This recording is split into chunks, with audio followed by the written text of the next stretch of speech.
Assalamu alaikum and welcome back to my channel. Before we start, I want to basically give out a trigger warning because in this video I'll be talking about pregnancy loss, child loss, which could also link to miscarriages.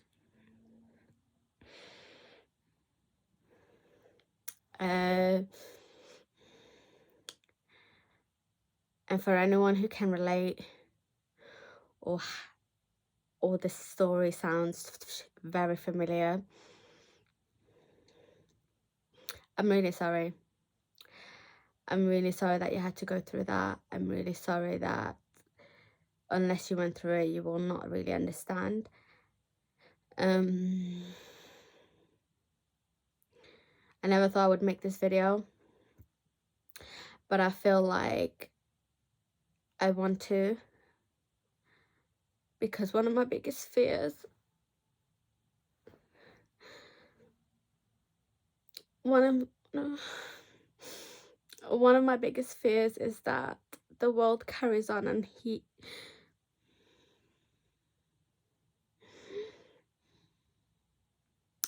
nobody remembers him.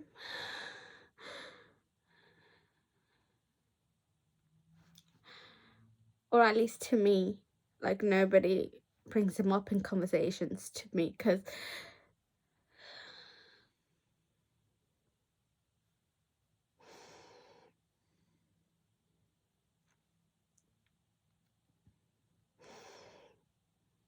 I loved him.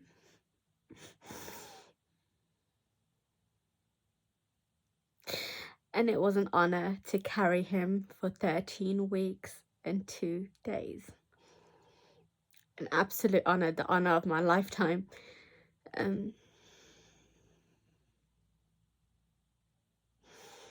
So here is the story of Rayaan,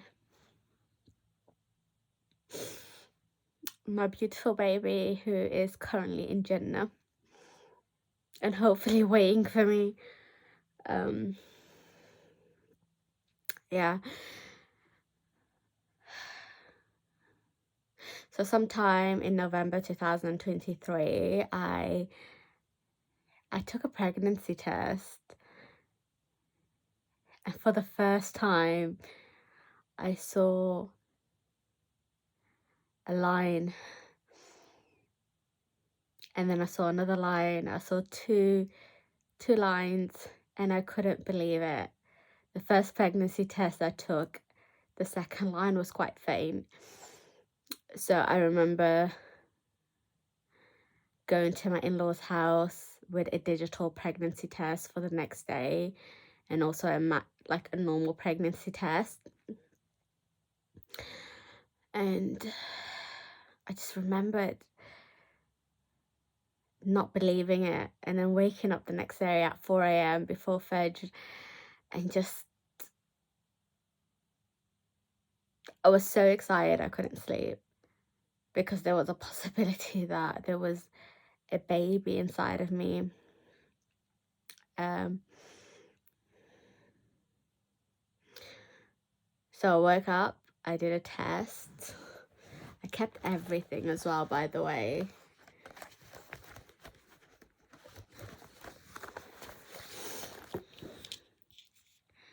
And it was positive. And I still have it.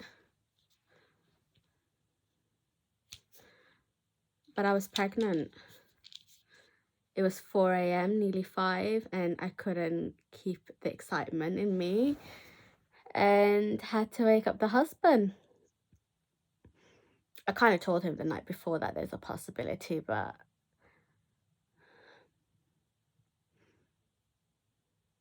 I was certain then.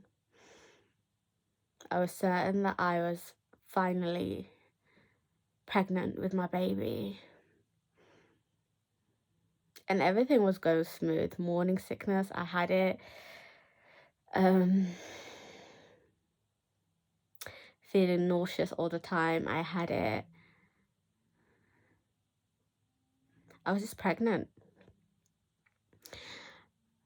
try to avoid telling people, but when you have a news so big, you want to tell everybody because you're so proud. You're so proud of a little life that you're creating by the will of Allah subhanahu wa ta'ala, that you just want to share with the world. And I remember telling my mom, my siblings, also telling my in-laws, and I was just really excited for my baby. And then the big events come, the 12-week scan, and I was so excited. I was so excited. I was thrilled. I couldn't wait to see my baby on the ultrasound machine and just know that he's there. Like, just so excited. But as soon as I sat down, waiting to be called to get scanned, I started to feel really nervous and really anxious, and my gut instinct was spiraling that something is not right, something is not okay. And I just remember holding on to my husband and my mom so tightly that they even started to become anxious because of how anxious I was. And the thing is, I was going to go alone with my husband, but I just knew I had to have my mom there too. Because if anyone knows me, my mum's my rock. I have never been through anything without having her there or needing to have her there. We went inside, we had normal conversations, and we kept talking to the sonographer until this moment came where everything was quiet. You could feel the tension. You could feel that something changed in that room. If a nail dropped, I would be able to hear it so clear, like it would have been a bang. And I remember asking the sonographer, is there something you could see? If there's any form of abnormality, could you see it right now? Because I told you I had a gut instinct that something's not going to be right. And she's like, I'm having a look. I will speak to you after. So we were quiet until she started to speak. And she asked me, were you going to get a screening? And I was like, yeah. And she goes, okay, I have to let you know I have concerns. And that was the moment I knew what I was feeling was right. And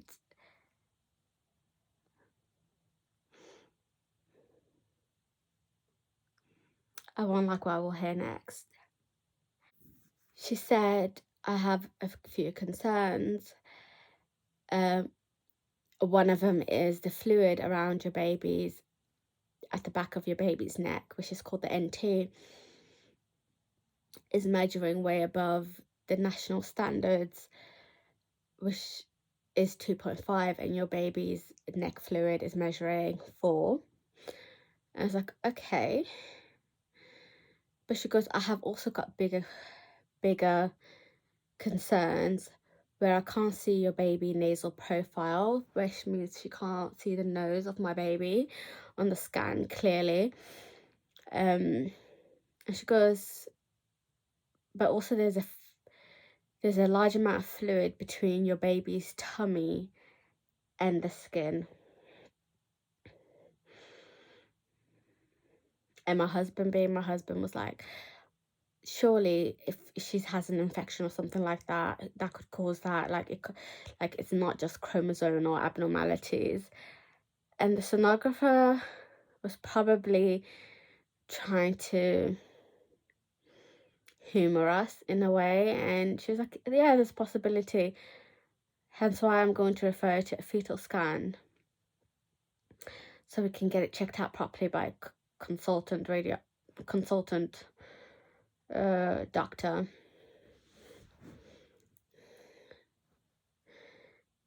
And I just remember, I will never forget this.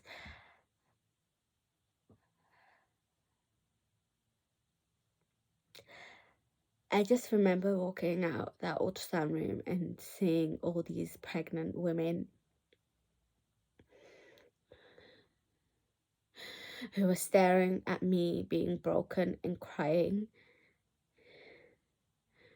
probably feeling sad for me.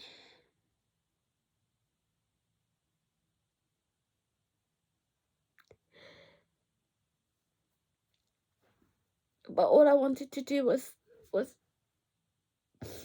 was trade. I wanted to trade.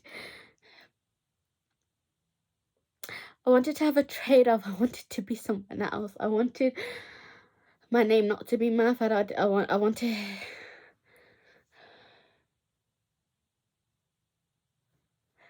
I really wanted a different result. I didn't want to be that woman. I never thought I would be that woman. And in a split second, you became that woman. You became that statistic.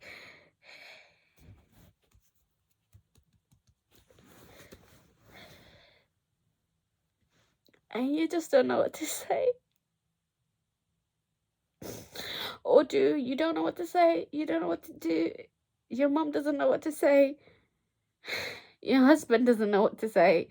I mean, he's a bloke.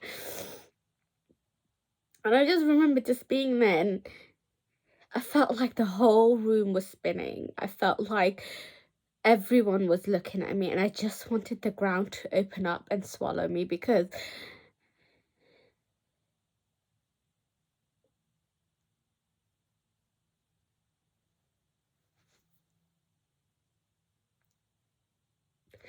I felt like I failed my baby. I felt like my body failed my baby.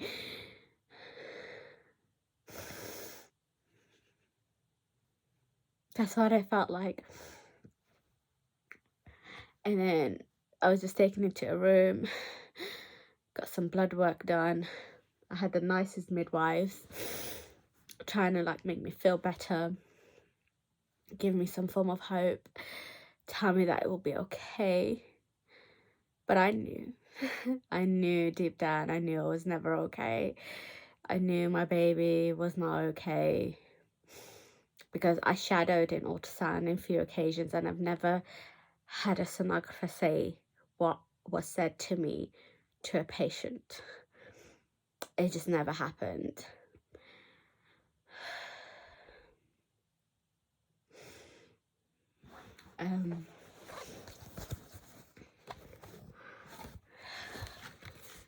I don't know if you can see it, but this was baby Rayaan, and it's very hard to see his little nose, but that was all the fluid. That bit there was all the fluid that you could see in his tummy. And it's like so apparent in so many of the pictures. And here you can just see how the nasal profile is not really there. Like, she really tried to make it look like it was. But yeah, this was my little baby. So I remember going home that day,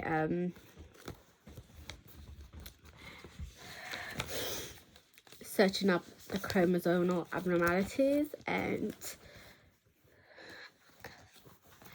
I just kept looking at Down syndrome, and my baby having Down syndrome, and what that would mean, and what life would look like with a baby who has Down syndrome. I even went home and watched so many documentaries.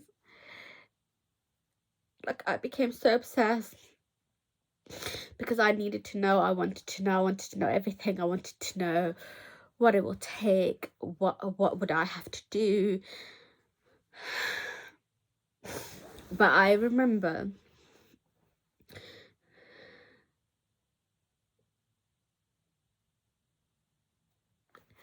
I remember for the first time in a very long time, and I mean maybe even close enough, well, I wouldn't say a decade, close enough though, but very, very long time, for years. I remember this was the first time in a very long time where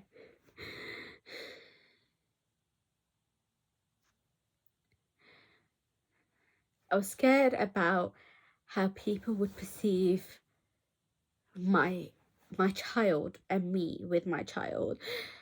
For a very long time, this was the first time where I said to myself, what are people gonna think? What are people gonna say when they see him with me? And how am I gonna stop? How am I gonna stop them? Because I was a healthy baby, a healthy child, a healthy adolescent, and I was not saved from being bullied, for being for being shamed in different sizes by little kids in school. How can I prevent that? How can I stop that to a child that has Downs?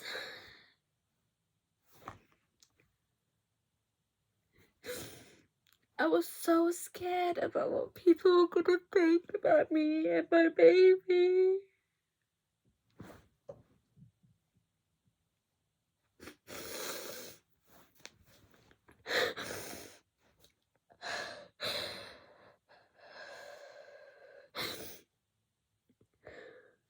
I was also hurting because of how well my husband took it.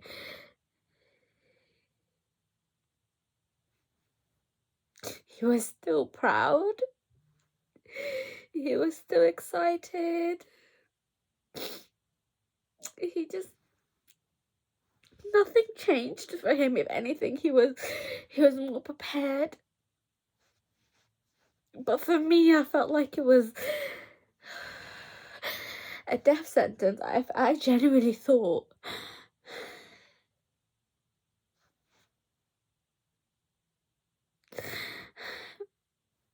I don't know what I was thinking. I got really scared because I went to a phase of grieving what I was expecting. You know, you feel pregnant and you expect a healthy baby. You expect a healthy pregnancy. You expect your baby to make it. You don't expect to go into your 12-week ultrasound and get told that your baby has a chromosomal abnormalities and there's a possibility it's Down syndrome, or it could be Edwards syndrome or Patter's. It could be anything, but there's a chromosomal abnormality that we can see visibly, and it was so in your face, like you couldn't even ignore it, in different forms. But I just still believed it was Down syndrome, and I did my research, I made my peace, and I started to grieve what I was expecting out of the pregnancy and started to come to terms with the fact that my baby will probably have Down syndrome. So then they do something called a NIPT blood test, where it's 99.9% accurate of whether your baby has chromosomal abnormality or not, and then it gives you some kind of statistics of how many women you and your baby will have. You'll be carrying a baby with a certain chromosomal abnormality, and literally within 2 days I got a phone call in the morning with the results, and I was told that I am more likely to be one in 2 women to have a baby with Down syndrome, and I'm in 1 in 25 women who could have a child with Patter's syndrome.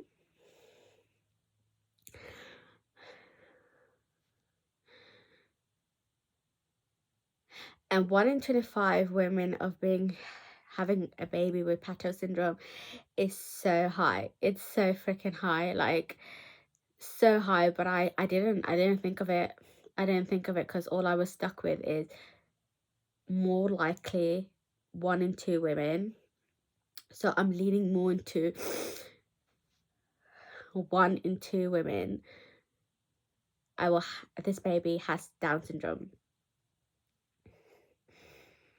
And I remember I cried like a baby. And I cried every day. I cried every day.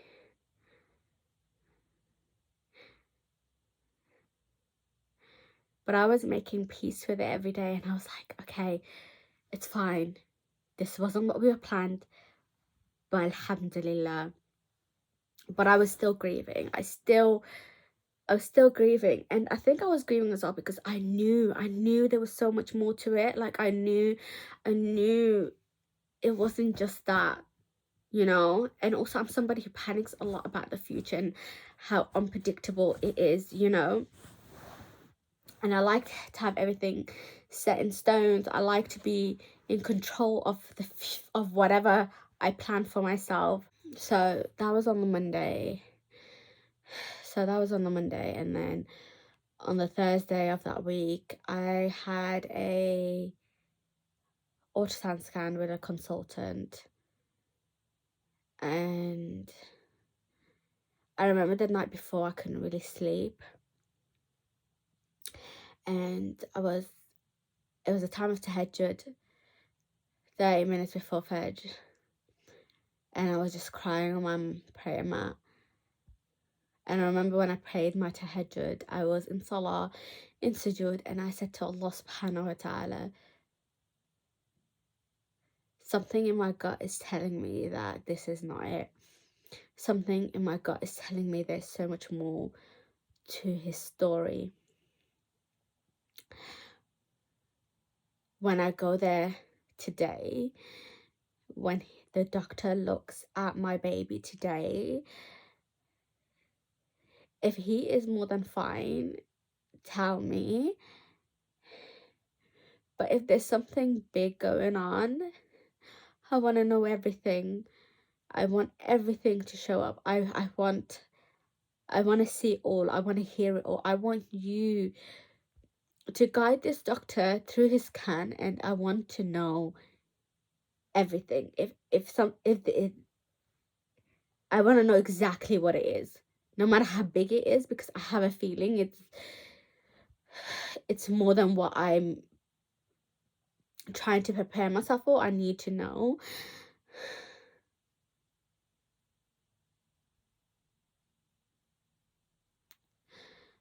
So we went to the scan.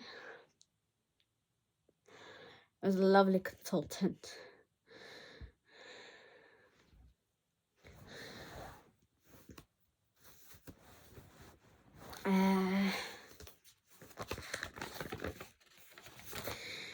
He gave me a sheet.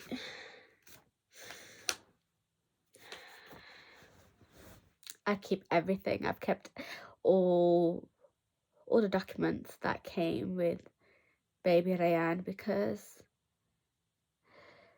I just don't ever want it I don't ever want to forget. Every tiny detail I want to know. And the consultant did a thorough scan. It took so long. But one thing I noticed when he was doing the scan is whenever he went to the heartbeat was not as strong as it was when I was there a week ago. It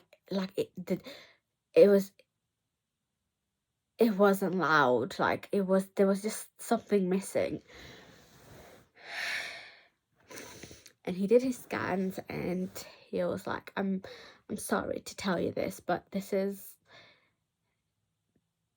unfortunately worse than what we have expected to tell you. And I was like, okay. And when he said that, I was like, I thanked Allah subhanahu wa ta'ala because I knew he heard me in tahajjud, and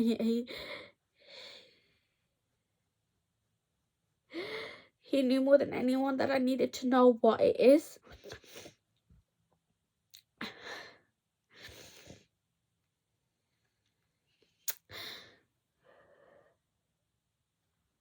He was like, so your baby NT is actually measuring 7.0. Your sonographer said it was measuring 4.0, which I believe the fluid is only getting bigger around your baby's back. There is fluid between the baby's abdomen and the skin, but there's also fluid all over your baby. So between the skin and every organ, there's so much fluid. Between the skin and bones, there's so much fluid. There's fluid all over your baby, which is called hydro drops, and you can see it all around. I was like, okay.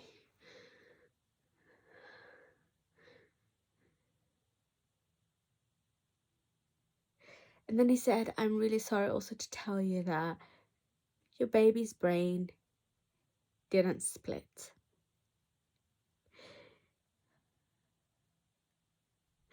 Usually at this point, the baby's brain splits, where you have a right lobe and your left lobe. And that didn't happen for your baby.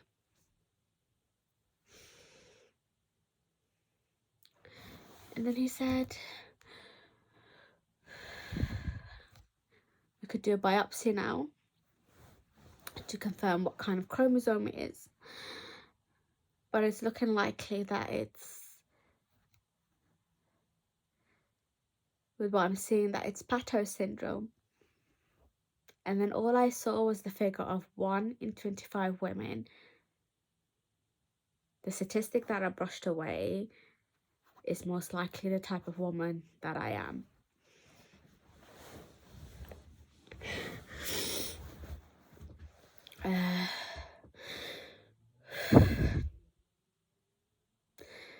And I was asked whether I wanted to carry the pregnancy or terminate. I didn't know what to say. I knew Islamically that I have till 120 days to abort my baby, who has cognitive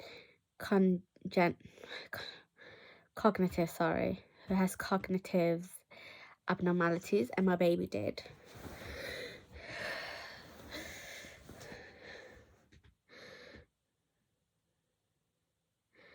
The doctor said, with the heart rate of your baby, I don't think it's going to take long. And there's fluid around your baby's body, whole entire body. I think it is going to start pressing on all your baby's organs and the heart. What do you think? And I said, I need time. I need time. But we didn't have time. Because on Saturday,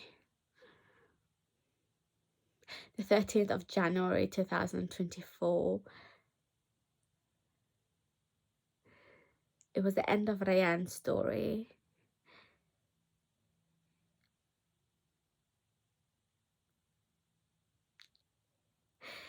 And I had to labour him for 12 hours.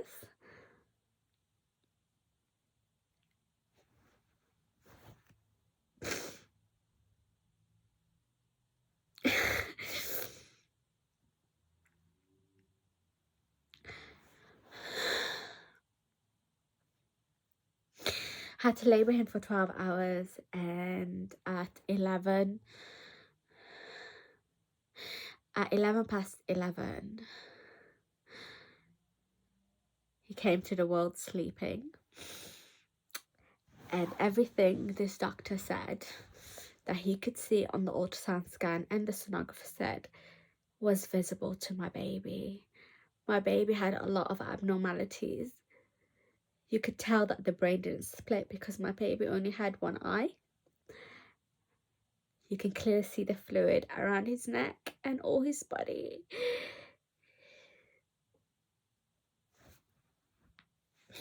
And he had extra digits on both his hands and his feet. And those are the signs of Pato syndrome as well, if you search them up. And I decided to name him Rayaan on that day because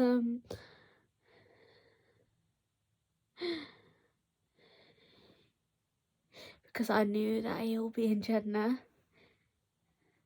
and I hope he's waiting for me. And if he is waiting for me and we do meet in Jannah, inshallah, I'm really bad at directions and I really didn't know where else to look for him.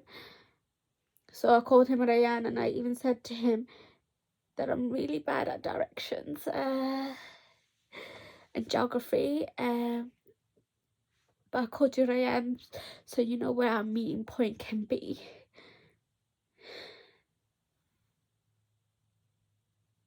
I only got to carry him for 13 weeks and 2 days. But they were the best 13 weeks and 2 days of my life. And inshallah, when I have another baby and it's healthy and it lives, it will never, ever replace Rayaan and what he means to me. Not meant, but means.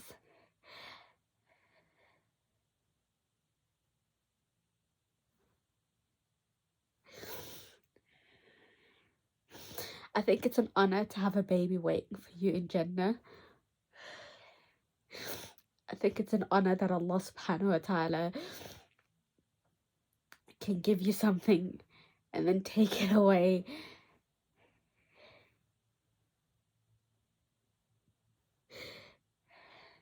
Just take it away, and for you to be so attached to it, and you've never met him. I've never met him, but I had my baby properly, apart from when I had to say goodbye.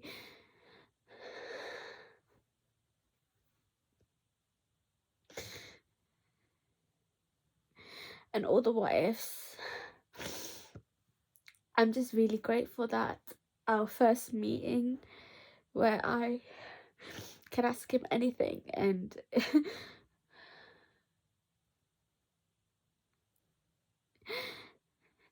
when I was pregnant, I was really obsessed. I'll show you guys something. I was really obsessed with this idea of when he comes. They gave me a cute little box as well.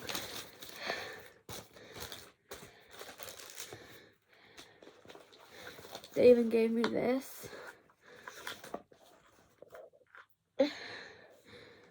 which has his little foot imprinted on it. And you can tell, you can see his extra digit on there.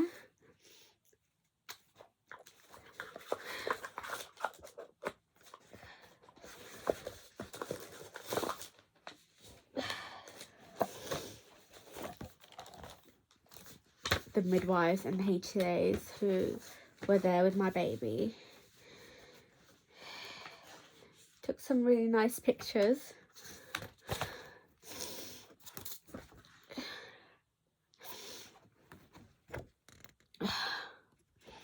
Some pictures. This was on my baby. The band. My husband has this in his purse, and he carries it with him everywhere he goes. But whilst I was pregnant, I was so obsessed with the idea that I really wanted to kiss my baby's feet. And that's the first thing I will do when I go to Jannah and meet my baby, is I'm gonna kiss his feet, because they were so cute. They were literally I've never seen anything like it. It was the cutest thing ever. But that is the story. And it's nearly been a year, and I still grieve him. But I've learned something about grief. You can only ever grieve somebody if you truly love them, and I love the fact that I've loved my son even though I didn't get to meet him properly. And if anyone else is in my situation, I hope you know that you'll never forget. It always stays. I had to write every single detail down because I was so scared to forget. But you'll never forget. Those moments, those details will stay with you forever. And it'll be the greatest honor of your life. And you will meet your children again, inshallah, in Jannah. And your reward will never be lost. On the scales of Allah subhanahu wa ta'ala. And everything is rahmah. And when I was going through what I went through, I found nothing but Allah's mercy on me in so many ways. In so many ways.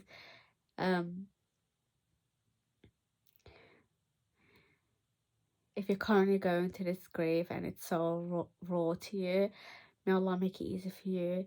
And if you have been there, may Allah reward you for your patience. And I can't wait for us all to go to Jannah and meet our little babies. They might not be so little when we see them again.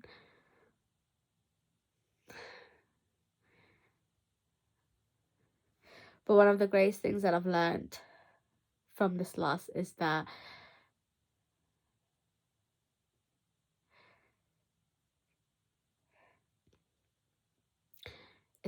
nothing's ever lost in the court of Allah subhanahu wa ta'ala. And Allah has a beautiful way of healing you. And as long as it brings you back to Allah subhanahu wa ta'ala, it's worth it. I can't wait to meet my baby. And if you guys ever feel like you want to call me Rayaan, I will be honored.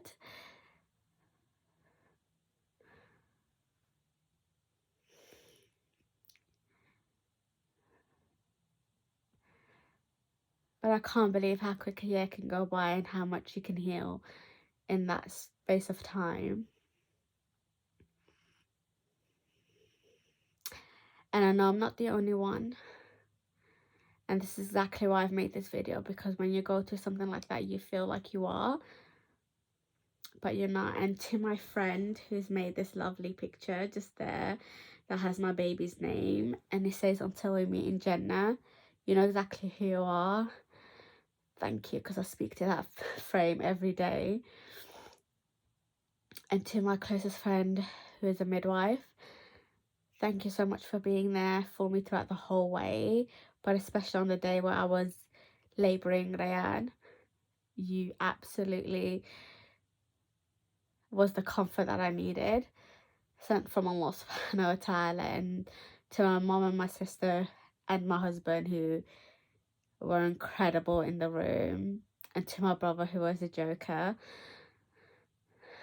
thank you for teaching me that we can laugh through the hardest time and darkest time of our lives.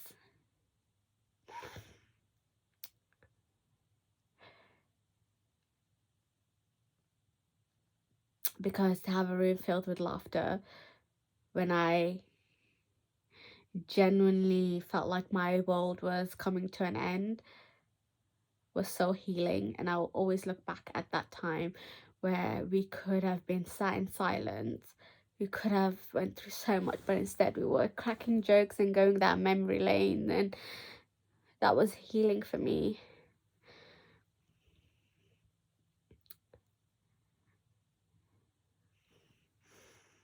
I'll see you guys in another video, inshallah.